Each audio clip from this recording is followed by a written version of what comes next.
It is hard to crack the ice and follow up happy memories about a now-lost relative residing in heaven.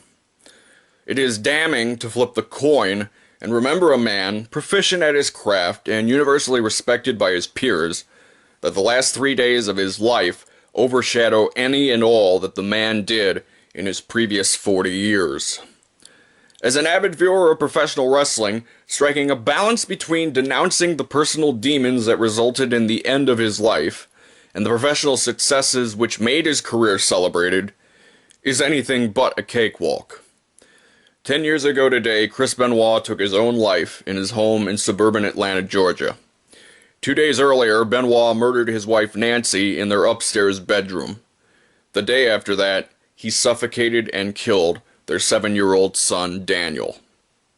It wasn't until the day after Benoit's suicide, a day in which WWE was to present a storyline funeral and tribute to the Mr. McMahon character, that real-life events persisted a real-life tribute show. But that celebration was cut off almost just as soon as it ended, when the facts of the investigation began being reported. Almost just as soon as Chris Benoit's finest championship victory had concluded its rebroadcast, it was first known that Chris had killed both his wife and his son. 10 years later, and it remains the most scrutinized, damaging, and mind-boggling 26 hours in the history of professional wrestling, from the uncovering of the initial investigation to its conclusions. And the business has not recovered since then. Not even WWE, who treaded lightly around the subject of the man who had won 11 titles in his 7 years with the company.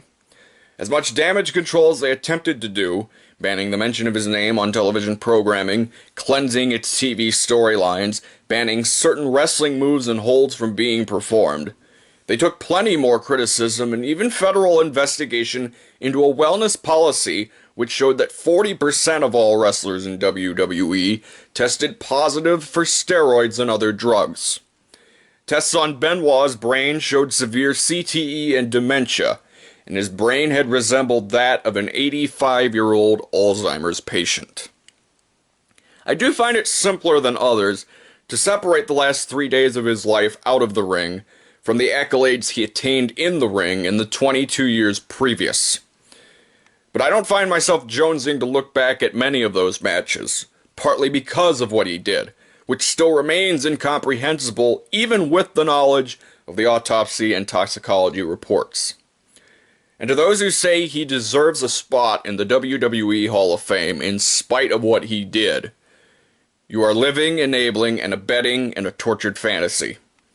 Over half of the Wrestling Observer newsletter readers wanted the magazine's Hall of Fame induction of him revoked in 2008. That and you don't see the bronze bust of O.J. Simpson floating around in Canton, Ohio. Wrestling is enjoyable in its kayfabe corners.